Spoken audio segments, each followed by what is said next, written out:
Hello friends, SSC golden ज्ञान YouTube channel पे आपका बहुत बहुत स्वागत है। फ्रेंड्स, हमने अपने इस यूट्यूब चैनल पे इंग्लिश ग्रामर की एक बहुत अच्छी सीरीज़ शुरू करने जा रहे हैं और जिसमें हम कंप्लीट ग्रामर करेंगे। उसमें चाहे आपका कोई भी टॉपिक हो, हम अपनी सीरीज जो है वो हम टेंस से शुरू करने वाले हैं और लास्ट में जो हमारे वॉइस नरेशन प्रेपोजिशन आर्टिकल वगैरह वगैरह जितने भी टॉपिक्स होते हैं हम सबको बहुत ही अच्छे से और विद प्रीवियस ईयर पेपर्स बहुत अच्छे से हम प्रैक्टिस करने वाले हैं हर चीज़ को। अगर आप किसी भी गवर्नमेंट एग्ज़ाम की तैयारी कर रहे हैं और आपकी इंग्लिश कमज़ोर है या आप कोचिंग के लिए सोच रहे हैं तो ये चैनल आपके लिए बेस्ट है। बस आपको इतना करना है, आप मेरे डेली आने वाले वीडियोज़ को देखिए। मेरे मानो तो आपको नोट्स बनाना बहुत ही बेस्ट रहेगा। अपने नोट्स बनाइए, उनको रिवाइज़ कीजिए और अगले दिन मेरे साथ उनकी क्वेश्चंस की प्रैक्टिस कीजिए। तो ये फ्रेंड्स, ये चैनल आपके लिए बहुत ही हेल्पफुल होने वाला है। तो इसलिए आज हम शुरू करते हैं अपना सबसे फर्स्ट और मोस्ट इम्पॉर्टेंट टॉपिक, जिसका नाम है टेंस। देखिए फ्रेंड्स, इंग्लिश में टेंस एक बहुत बड़ी वैल्यू रखता है। सबसे पहले अगर हमें इंग्लिश की फाउंडेशन अच्छी करनी है तो हमें टेंस की नॉलेज होनी बहुत ही ज़रूरी है। और यहाँ पे जो सबसे बड़ा डिफरेंस रहने वाला है वो ये है कि जैसे आपने इंग्लिश आज तक कहीं सीखी होगी, हम उस तरीके से इंग्लिश को कंप्लीट नहीं करने वाले हैं। हम बिल्कुल भी इस तरीके से नहीं करने वाले हैं कि जिस सेंटेंस के लास्ट में ता है ते आने वाला है तो आप वहाँ पे ये यूज़ कर दो वो यूज़ कर दो। नहीं नहीं, अगर ऐसे इंग्लिश को हिंदी से रिलेट करके हम सीखने लगे तो कितना सीखेंगे, कितने हिंदी के वर्ड याद करोगे, कितना उनको रिलेट करके फिर सेंटेंस ट्रांसलेट कर करके बोलोगे। इसका मतलब तो ये हो गया कि जब आपको कभी भी इंग्लिश में कम्युनिकेशन करना पड़े तो आप सबसे पहले वहाँ पे हिंदी में सोचोगे, फिर उसको इंग्लिश में ट्रांसलेट करोगे, तब सामने वाले को बोलोगे। तो ये तो बिल्कुल भी एक अच्छा मेथड नहीं है। तो सबसे पहले आपको अगर अपनी स्पोकन इंग्लिश बहुत अच्छी करनी है तो आपको मतलब जैसे स्पोकन की बात आ जाए, चाहे कोई कम्पिटिटिव एग्ज़ाम निकालने की बात आ जाए, तो फर्स्ट बात तो यही है कि ग्रामर की नॉलेज होनी चाहिए। और ग्रामर की नॉलेज का क्या मतलब है कि जितने भी ग्रामर के हमारे जो फंक्शंस यूज होते हैं उनकी आपको अच्छे से नॉलेज होनी चाहिए। और उन सब में सबसे फर्स्ट जो है और सबसे इम्पोर्टेंट है वो है टेंस। तो चलिए फ्रेंड्स, ज़्यादा टाइम वेस्ट ना करते हुए आज का हम टॉपिक शुरू करते हैं, जो है हमारा टेंस। तो फ्रेंड्स, मैं आपको बता दूं कि जो टेंस है उसके लिए मैं सिर्फ आपको 3-4 बातें बताऊंगी। उनको एक बार थोड़ा ध्यान से सुन लेना। थोड़ा आपको अगर अजीब भी लगे तो भी थोड़ा पेशेंस बना के सुन लेना, क्योंकि आपको हो सकता है फर्स्ट टाइम ये बातें थोड़ी सी अजीब लगें, लेकिन जब आप 1-2 बार इनको रिवाइज़ करोगे तो आपको रियली इनका मीनिंग पता चल जाएगा कि क्यों मैंने एक्चुअल में ये चीज़ें यूज़ की हैं और क्या इनकी इम्पोर्टेंस है टेंस के अंदर। तो सबसे पहली बात तो आप जानते ही होंगे कि अगर टेंस हमें बनाने हैं तो सबसे पहले हमें वर्ब की नॉलेज होनी बहुत ही ज़रूरी है, क्योंकि जो सारा का सारा खेल होता है टेंस का वो वर्ब पे ही डिपेंड होता है। और हम अपने एक्शन के टाइम के अकॉर्डिंग वर्ब की फॉर्म्स को ही चेंज करते हैं और उन वर्ब्स की फॉर्म के चेंज होने को ही टेंस बोला जाता है। ठीक है, तो फर्स्ट बात तो हो गई, हमें वर्ब की नॉलेज होनी चाहिए। जो सेकंड थिंग है वो है कि हमें ये पता होना चाहिए कि जो एक्शन है, जो एक्शन हुआ है, जिसको हम रिप्रेजेंट करने वाले हैं, जिसका हम टेंस बनाने वाले हैं, उस एक्शन का टाइम क्या है। मतलब हमें टाइम ऑफ एन एक्शन पता होना चाहिए, हमें पता होना चाहिए उस एक्शन का टाइम। ठीक है, तीसरी बात हमें पता होना चाहिए कि जो वो एक्शन है उसकी स्टेट क्या रही। ठीक है, स्टेट का क्या मतलब है कि वो एक्शन कंप्लीट था, वो एक्शन इनकम्प्लीट था, और या वो एक्शन अभी कंटिन्यू है, वो कंप्लीशन में है ही नहीं। तो इन सब बातों का होना भी बहुत ज़रूरी है। तो इन 2-3 बातों को हम थोड़ा सा डिटेल में डिस्कस करेंगे।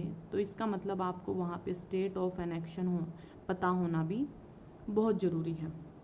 ठीक है, अब सुनिए फ्रेंड्स, इनकी क्या इनका रोल है टेंस के अंदर। सबसे पहले हम उसी की बात कर लेते हैं। सबसे पहले तो हम बात कर लेते हैं वर्ब की। ठीक है, आज तक आपने वर्ब की फॉर्म पढ़ी होंगी, वर्ब की फर्स्ट फॉर्म, वर्ब की सेकंड फॉर्म, थर्ड, फोर्थ वगैरह वगैरह वगैरह, लेकिन हम इस तरह से नहीं जाने वाले हैं। बाकी बातें तो हम जब वर्ब वाला टॉपिक करेंगे तो वहाँ पे डिटेल में कर ही लेंगे। लेकिन यहाँ पे मैं जस्ट आपको थोड़ा बेसिक सा इंट्रोडक्शन दे देती हूँ वर्ब के बारे में, कि जो वर्ब होती है वो मेनली दो टाइप से होती है। एक तो होती है वर्ब की बेस फॉर्म, और सेकंड होती है वर्ब की ड्राइव्ड फॉर्म। अब यहाँ प्लीज़ कंफ्यूज होने की ज़रूरत नहीं है, यहाँ मैं आपको कुछ उलझाने की कोशिश नहीं कर रही हूँ, बल्कि जहाँ आप उलझे हुए हो वहाँ से सुलझाने की कोशिश कर रही हूँ।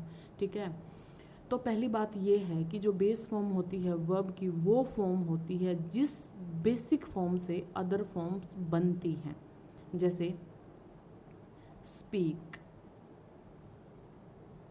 Run, read, think, be, has, have, etcetera. बहुत सारी वर्ब्स हैं, कितनी भी लिख लो, कितनी भी लिख लो, बहुत सारी वर्ब्स हैं। जो भी हम एक्शन करते हैं वो हर एक्शन क्या है, वर्ब ही तो है। ठीक है, तो इसका मतलब जिस फॉर्म से वो सारी वर्ब्स निकली हैं वो सारी की सारी बेस फॉर्म ही तो होती हैं। ठीक है, अब ड्राइव्ड फॉर्म का क्या मतलब है? ड्राइव्ड फॉर्म का मतलब है कि जब इन वर्ब्स को एक्शन के अकॉर्डिंग चेंज कर दिया जाता है तो वो सारी की सारी इसकी ड्राइव्ड फॉर्म्स होती हैं। वो जो होती हैं वो वर्ब की फर्स्ट फॉर्म भी हो सकती है, वर्ब की सेकंड फॉर्म भी हो सकती है, वर्ब की थर्ड फॉर्म भी हो सकती है, वर्ब की फोर्थ फॉर्म भी हो सकती है। वो सारी की सारी ड्राइव्ड की कैटेगरी में ही आती हैं। जैसे अगर आप बात कर लेते हैं स्पीक की, स्पीक, स्पोक, स्पोकन। रन की तो तीनों फॉर्म सेम ही होती हैं, रन, रन, रन। बोलने में प्रोनाउंसिएशन सेम आती है, लेकिन जो सेकंड फॉर्म होती है वर्ब की उसमें RAN आ जाता है, लेकिन बोला उसको भी रन ही जाता है। फिर जो रीड है उसकी भी तीनों ही फॉर्म सेम होती हैं, रीड, रीड, रीड। हालांकि जो फोर्थ फॉर्म हम कह रहे हैं वो कह रहे हैं जब वर्ब की फर्स्ट फॉर्म के साथ ING को ऐड कर दिया जाता है तो उसको वर्ब की फोर्थ फॉर्म की फॉर्म में कंसिडर किया जा रहा है। ठीक है, जैसे थिंक की होती है, थिंक, थॉट, थॉट। अब बात कर लेते हैं बी की, जो कि बहुत ही इम्पोर्टेंट है और जिसके बारे में पता होना भी बहुत ही ज़रूरी है। अगर हम बी की फॉर्म की बात करें तो इसकी फॉर्म होती हैं is, am, are and be. ये सभी होती हैं इसकी वर्ब की फर्स्ट फॉर्म्स। ठीक है, अगर हम इनकी वर्ब की सेकंड फॉर्म की बात करें तो वो होती हैं वॉज, वर। अगर हम वर्ब की थर्ड फॉर्म की बात करें तो वो होती है बीन, और हम अगर इसकी वर्ब की फोर्थ फॉर्म की बात करें तो वो होती है बीइंग। ठीक है, आई होप आप मेरी बात को समझ पा रहे होंगे कि जो बेस फॉर्म है और जो ड्राइड फॉर्म्स हैं उनसे मेरा क्या कहने का मतलब है। ठीक है, तो बेस फॉर्म का मतलब है कि जो फॉर्म बिल्कुल ही बेस होती हैं, ठीक है, जिनसे अदर फॉर्म्स निकल निकल के आती हैं। ये मैं आपको अब क्यों बता रही हूँ, क्या ज़रूरत है ये बात मेरे को बताने की कि ये बेस फॉर्म है, ये ड्राइव फॉर्म है? ज़रूरत है, क्योंकि जो कम्पिटिटिव एग्ज़ाम्स हैं उनमें जो ये वर्ब की फॉर्म्स आ रही हैं कई बार वहाँ पे वर्ब की फर्स्ट फॉर्म यूज़ ना हो के वहाँ पे बेस फॉर्म की रिक्वायरमेंट होती है। अब आप कहो कि मैम इसकी तो वर्ब की फ़र्स्ट फॉर्म भी यही है और वर्ब की बेस फॉर्म भी यही है। जी हाँ है, लेकिन जैसे ये है, बी है, बी में तो ये सारी वर्ब की फ़र्स्ट फॉर्म है, आप किसको वहाँ यूज़ करोगे? ठीक है, मान लिया सब्जेक्ट देख के आई के साथ एम लगा सकते हो, लेकिन अगर आई ना हो वहाँ पे कोई और हो और हमें बी की फॉर्म ही लगानी हो और बेस फॉर्म ही लगानी तो हम वहाँ पे बी ही लगाएंगे, इज एम आर नहीं लगाएंगे। ठीक है, सेकंड की रिक्वायरमेंट तो वॉज वर ही लगाएंगे, वो हम अकॉर्डिंग टू रिक्वायरमेंट देखेंगे। अब अगर एक बात और कर लो तो जैसे हैज़, हैव है, यहाँ पे जो हैज़ है वो मैंने बेस फॉर्म में गलत लिख दिया, हैज़ बेस फॉर्म नहीं होता, हैव बेस फॉर्म होता है। ठीक है, जो हैज़ है वहाँ वो दोनों वर्ब की फर्स्ट फॉर्म में भी कंसिडर किए जाते हैं हेड हेड, वर्ब की थर्ड फॉर्म भी होता है, वर्ब की सेकंड फॉर्म भी होता है। तो इसलिए जब हम आगे प्रैक्टिस करेंगे तब आपको समझ आएगा कि कहाँ पे वर्ब की बेस फॉर्म की रिक्वायरमेंट है और कहाँ पे उनकी वर्ब की फर्स्ट फॉर्म की रिक्वायरमेंट है। तो इन सब के लिए मैं आपसे रिक्वेस्ट करती हूँ, प्लीज़ प्लीज़ प्लीज़, अगर आपको टेंस टॉपिक बहुत ही अच्छे से सीखना है तो एक बार अपने वर्ब्स की फॉर्म्स को रिवाइज करके आएँ, ठीक है, तभी क्वेश्चन करने में मज़ा आएगा। ठीक है, ठीक है। अब हम नेक्स्ट बात कर लेते हैं कि time of an action, action का टाइम क्या हो सकता है। तो देखिए, अब एक बात बताइए कि जैसे ये हमारे पास कोई भी 3 पॉइंट्स हैं, ठीक है, इस पॉइंट को मैं बोल देती हूँ ए, इसको बोल देती हूँ बी, इसको बोल देती हूँ सी, ठीक है। अब बात क्या है कि कोई एक्शन यहाँ पे हुआ हो, इस टाइम पे हुआ हो, इस टाइम पे हुआ हो, इस टाइम पे हुआ हो, ये बात हम कैसे बता सकते हैं, ठीक है। तो इसके लिए हम मान लेते हैं कि ये है हमारा प्रेजेंट, ये है हमारा प्रेजेंट, ये है हमारा फ्यूचर और ये है हमारा पास्ट, ठीक है। कोई भी एक्शन जब होता है तो उसका टाइम मेरे हिसाब से इन तीनों से अलग नहीं हो सकता। कोई भी एक्शन अगर हो रहा है तो उसका टाइम फ्रेम जस्ट यही होगा, या तो वो पास्ट में ही होगा, या वो प्रेजेंट में ही होगा, या वो फ्यूचर में ही होगा।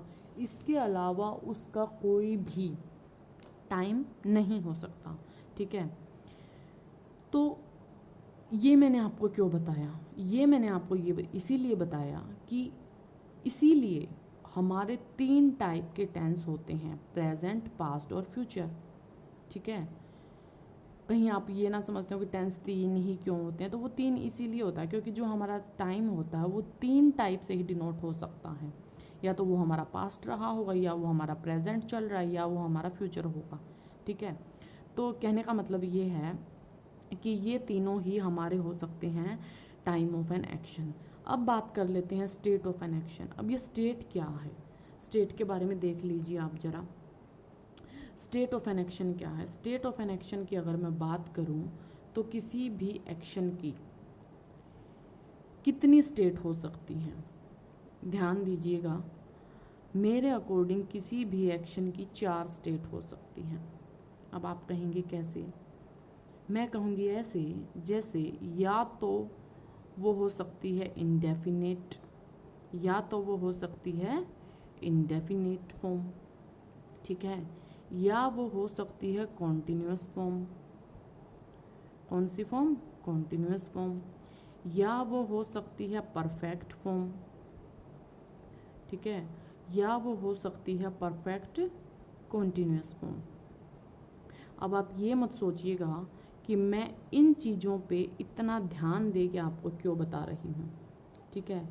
तो इस चीज़ का एक बहुत बड़ा रीज़न है, ठीक है। इस चीज़ का रीज़न ये है कि अगर हमें इन छोटी छोटी बातों की नॉलेज नहीं होती तो ही हमें टेंस बनाने में प्रॉब्लम होती है।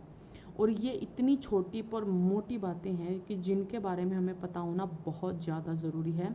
एक क्लास आपको लगेगी, आप एक बार इनको ध्यान से सुन लीजिए, पूरे टेंस में आपको कोई भी दिक्कत नहीं होने वाली, ट्रस्ट में कोई भी दिक्कत नहीं होने वाली। जस्ट आपको क्या करना है, इस क्लास को ध्यान से देख के एक बार बैठ के आराम से इन चीज़ों को अपने आप रिवाइज करके सोचना है कि हाँ, वर्ब होती है तो क्यों होती है, एक्शन के टाइम से क्या मतलब है, स्टेट की एक्शन की स्टेट से क्या मतलब है, टाइम 3 टाइप से ही कैसे हो सकता है, और इसकी जो ये इंडेफिनेट, कॉन्टिन्यूस, परफेक्ट कॉन्टिन्यूस, जो इसकी ये अलग अलग टाइप की जो स्टेट्स हैं, इनको हम कैसे पकड़ पाएंगे। मेन मुद्दा है इन सब को पकड़ने का, ठीक है। अब देखना हम कैसे पकड़ पाएंगे इनको, ठीक है। सबसे पहले तो आप इस चीज़ को यहाँ ऐसे समझ लीजिए, डिटेल में मैं आपको अगली क्लास में बताऊंगी कि जस्ट मैं आपको यहाँ ये बताना चाहती हूँ कि किसी भी एक्शन की जस्ट 4 ही स्टेट हो सकती हैं, ठीक है। इनडेफिनेट का मतलब है कि वो एक्शन या तो परमानेंट हो, मीन्स हमारा डेली रूटीन का एक्शन हो, ठीक है, वो फ्रीक्वेंट हो, मतलब कुछ टाइम के लिए होता है फिर सस्पेंड हो जाता है, कुछ टाइम के लिए होता है फिर सस्पेंड हो जाता है। फॉर एग्ज़ाम्पल हम ऐसे मान लेते हैं कि आज हमने खाना खाया, फिर कुछ घंटे हमने खाना नहीं खाया, फिर से हमने खाना खाया, फिर थोड़ी देर खाना नहीं खाया, फिर से हमने खाना खाया। ऐसे ही हम रात को सोते हैं, फिर दिन में नहीं सोते, फिर अगली रात को फिर सोते हैं, फिर दिन में नहीं सोते, फिर अगली रात को सोते। इसका मतलब क्या है? एक्शन हो रहा है, कुछ टाइम के लिए सस्पेंड हो रहा है, फिर से शुरू हो रहा है। तो जो ऐसे एक्शंस हैं उनको इनडेफिनिट की कैटेगरी में रखा जाता है, या वो एक्शन हमारा यूनिवर्सल ट्रुथ हो। ठीक है, तो ऐसे एक्शंस को हम बोल देते हैं इनडेफिनिट एक्शन। मतलब एक्शन शुरू हुआ एक पॉइंट से और बी पर ख़त्म हो गया। ठीक है, फिर कुछ टाइम के लिए वो एक्शन हुआ ही नहीं, फिर से एक्शन शुरू हुआ और एक पॉइंट पे जाके हमें ख़त्म होते पता चला। कहने का मतलब क्या है? हम रात को 10 बजे सोए, सुबह 4 बजे उठ गए, मतलब ए से बी तक वो काम हुआ। फिर 4 से हम अगली रात 10 बजे तक कुछ नहीं किया, मतलब हम नहीं सोए, और हम फिर से 4 बजे तक सोए। इसका मतलब क्या है कि एक्शन फ्रिक्वेंट है, कुछ टाइम के लिए सस्पेंड हो रहा है, फिर से शुरू हो रहा है। ठीक है, और ऐसे एक्शंस जो यूनिवर्सल ट्रुथ होते हैं, जिनको कोई बदल ही नहीं सकता, वो फैक्ट हैं, वो चेंज नहीं हो सकते। जैसे कुछ साइंटिफिक चेंजेस होते हैं कि जो पानी है वो बर्फ़ में बदलता है, बर्फ़ है फिर से पानी में बदलती है। क्या वो कभी दूध में बदल सकता है? नहीं बदल सकता। क्यों? क्योंकि वो यूनिवर्सल है, वो फैक्ट है। सन डेली राइज होता है, ठीक है, ईस्ट से ही राइज होता है। क्या कभी वेस्ट से राइज होगा? नहीं होगा। क्यों? क्योंकि वो यूनिवर्सल ट्रुथ है, वो फैक्ट है, वो चेंज नहीं हो सकता।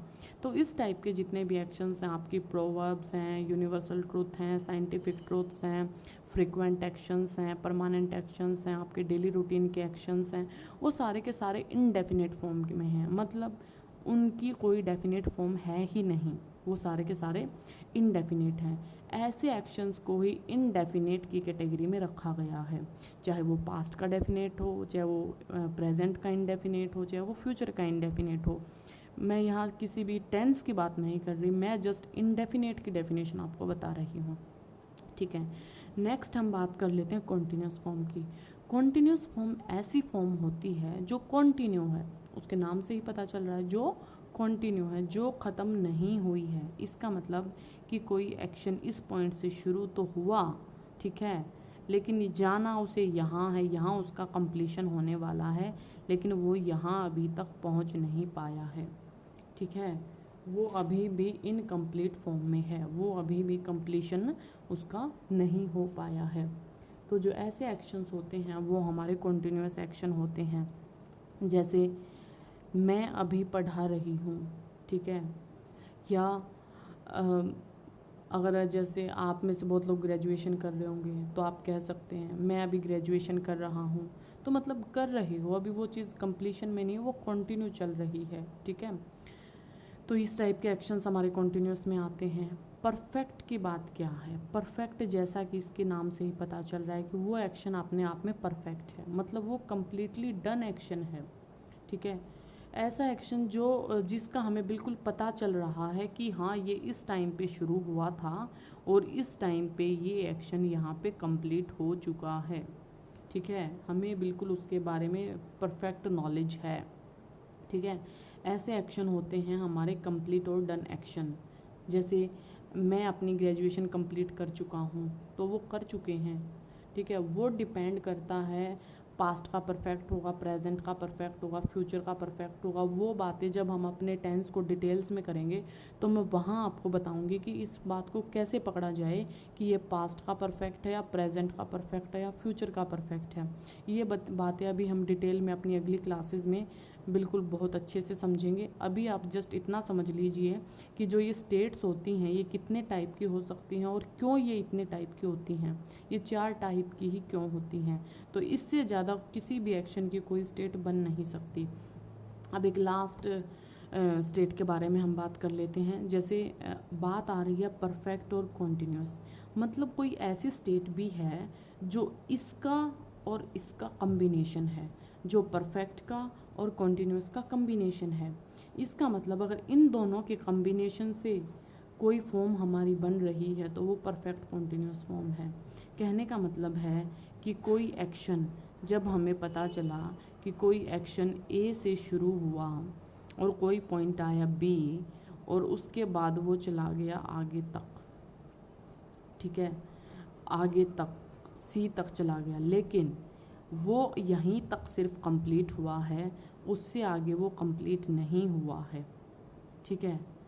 कहने का मतलब क्या है कि मैं कहूँ कि आज सुबह से बारिश हो रही है, मैंने इस पॉइंट पे आके ये बात कह दी कि सुबह से बारिश हो रही है, मतलब सुबह होनी शुरू हुई थी, अब तक तो हो ही रही है, लेकिन ऐसा तो नहीं कि मैंने कह दिया तो वो अब आगे नहीं होगी, वो तो कंटिन्यू ही रहेगी जब तक उसको होना है, ठीक है।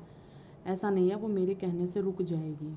तो ये क्या हुआ, इसका मतलब ये क्या है, ये तो इनकम्प्लीट एक्शन है, कुछ टाइम के लिए कंप्लीट है उसके बाद इनकम्प्लीट है।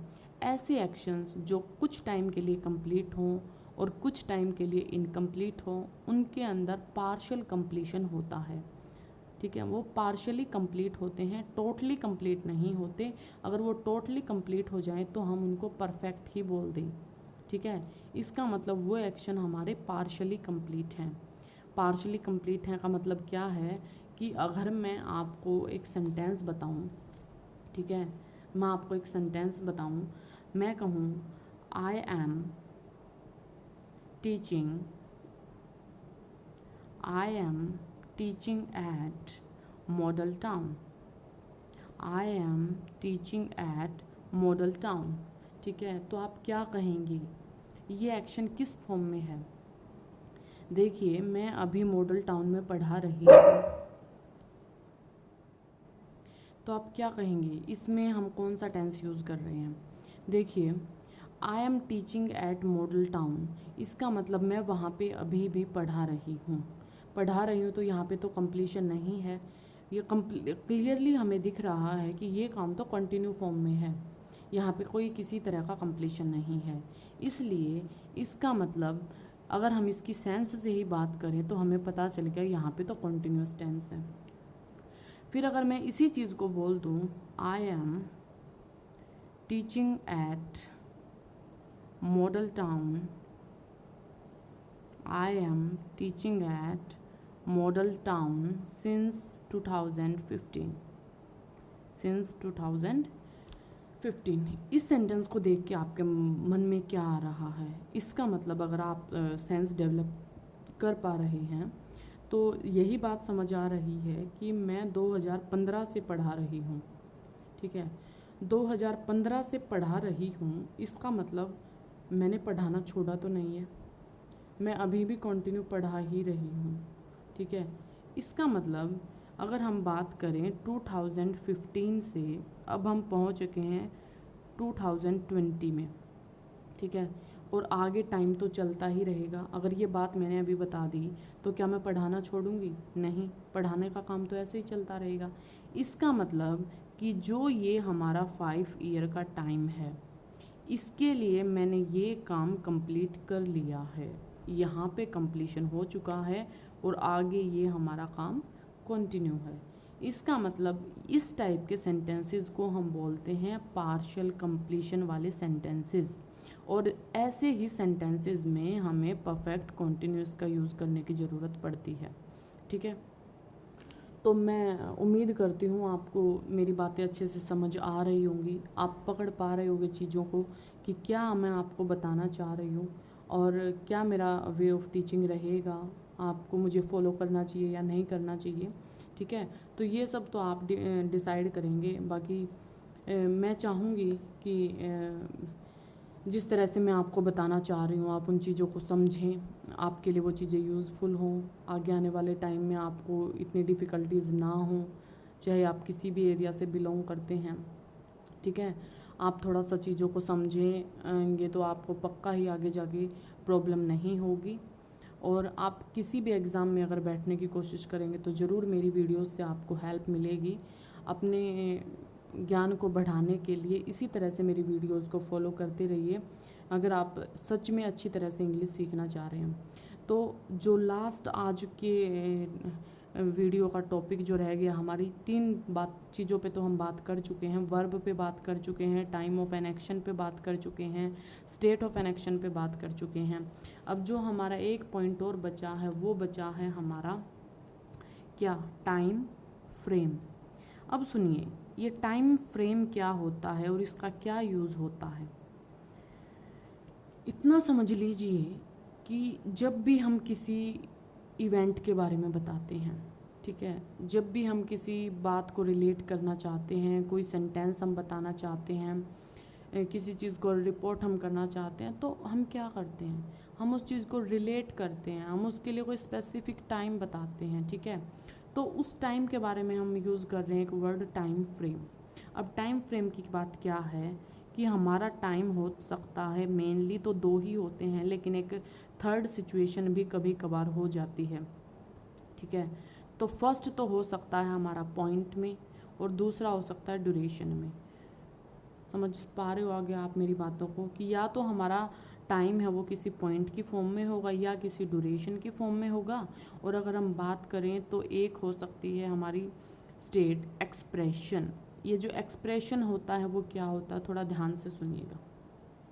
सबसे पहले बात कर लेते हैं हम पॉइंट की। अगर हम बात करें कि हमारा टाइम पॉइंट में कैसे होगा, तो पॉइंट की बात ऐसे है, जैसे मैं कहूँ हमारा देश 1947 में आज़ाद हुआ, तो मैंने एक स्पेशल टाइमिंग की बात की 1947, ठीक है। अगर मैं कहूँ टुडे इज़ मंडे, ठीक है, तो मैंने एक स्पेशल टाइमिंग की बात की मंडे, ठीक है। अगर मैं कहूँ कि अभी सुबह के 4 बजे हैं, इसका मतलब मैंने बात की 4 AM, एक पर्टिकुलर टाइम की बात की, ठीक है। ये चीज़ें आप पास्ट के लिए भी बोल सकते हो, फ्यूचर के लिए भी और प्रेजेंट के लिए भी, कभी भी बोलो, लेकिन जब आप उस पॉइंट को, उस टाइम को किसी स्पेसिफिक पॉइंट से बांध देते हो, ठीक है, एक पर्टिकुलर उसके लिए कुछ ऐसा डिस्क्राइब कर देते हो जिससे वो चीज़ जब बहुत जल्दी पकड़ में आ जाती है, तो वो होता है उस टाइम का पॉइंट। ड्यूरेशन की बात करें कि जब आप किन्हीं भी 2 टाइमिंग्स के बीच में उस इवेंट का टाइम डिसाइड कर देते हो। जैसे मैं कहूँ कि हमारी क्लासेस होंगी मंडे टू सैटरडे, इसका मतलब मंडे टू सैटरडे जो हमारा ड्यूरेशन है 6 डेज़ का, ठीक है, वो एक कंप्लीट ड्यूरेशन ही तो है, ठीक है। हम उसको कोई स्पेसिफिक टाइम नहीं कह सकते, बहुत एक लंबा टाइम पीरियड होता है 6 डेज़ का, तो इसका मतलब ये क्या है, ड्यूरेशन हो गया, ठीक है। बोल दें जैसे अभी मैंने आपको एक पिछले एग्जांपल में बताया था 2015 टू 2020, ये भी एक ड्यूरेशन है। 4 AM टू 9 PM, ये भी एक ड्यूरेशन है। तो आप समझ पा रहे होगे मेरे एग्जांपल से कि टाइम का ड्यूरेशन क्या होता है और टाइम का पॉइंट क्या होता है। अब जो एक्सप्रेशन है, एक्सप्रेशन से मैं आपको बताना चाह रही हूँ कि कोई ऐसा टाइम जब हमें पॉइंट का भी यूज़ करना पड़ जाए और ड्यूरेशन का भी यूज़ करना पड़ जाए, तो वो होता है हमारा एक्सप्रेशन। जैसे हमारे जो ईयर में जो हमारे सीजन्स होते हैं वो भी एक ड्यूरेशन की फॉर्म में होते हैं। तो अगर मैं कहना चाहती हूँ कि मैंने 2015 समर सीजन में पढ़ाना शुरू किया था, ठीक है, तो मैं कह सकती हूँ समर 2015 मैंने आपको बताया, इसका मतलब मैंने एक ड्यूरेशन भी बताई और एक स्पेसिफिक पॉइंट भी बताया, ठीक है। तो जब भी कोई ऐसा सेंटेंस हो जिसमें ड्यूरेशन की भी बात हो और पॉइंट की भी बात हो, तो उसे बोलते हैं हम एक्सप्रेशन, ठीक है। अभी इन चीज़ों को इतना सीरियसली मत लेना कि मतलब पता नहीं क्या बता दिया और ऐसे तो कैसे टेंस सीखे जाएंगे। देखिए ऐसा कोई सीरियस लेने वाली बात नहीं है, जस्ट एक ये नॉलेज की बात है कि ये 3-4 चीज़ें हम अपने टेंसेस में आगे शुरू करने वाले हैं। अगर मैं आपको पहले अच्छे से ये बातें बता देती हूँ तो शायद मैं आपको और ज़्यादा अच्छे से वो चीज़ें समझा पाऊँगी। उस टाइम पे मेरे को आपको ये सब नहीं बताना पड़ेगा। तो उम्मीद करती हूँ आज के टेंसेस का जितना भी मैंने इंट्रोडक्शन दिया है आपको बहुत अच्छे से समझ आया होगा। और अगर आपको लगता है कि मेरी वीडियोस आपके लिए अच्छी हेल्पफुल होने वाली हैं तो प्लीज़ फॉलो करना। लाइक करना, शेयर करना, सब्सक्राइब करना। शेयर इसलिए करना क्योंकि जो अदर आपके फ्रेंड्स हैं, फैमिली मेम्बर्स हैं, या फिर जो भी है जिसको ज़रूरत है, जो ज़्यादा फ़ीस वगैरह पे नहीं कर सकते, फ्री में ये सब चीज़ें सीखना चाहते हैं, तो उनको भी इनसे हेल्प हो सके और कोई अपनी लाइफ में आगे बढ़ सके। ठीक है, और प्लीज़ कमेंट करके भी बताना कि मेरा कंटेंट कैसा है। आपको डेली इसी तरह से वीडियोज़ अब मिलते रहेंगे। Thank you friends.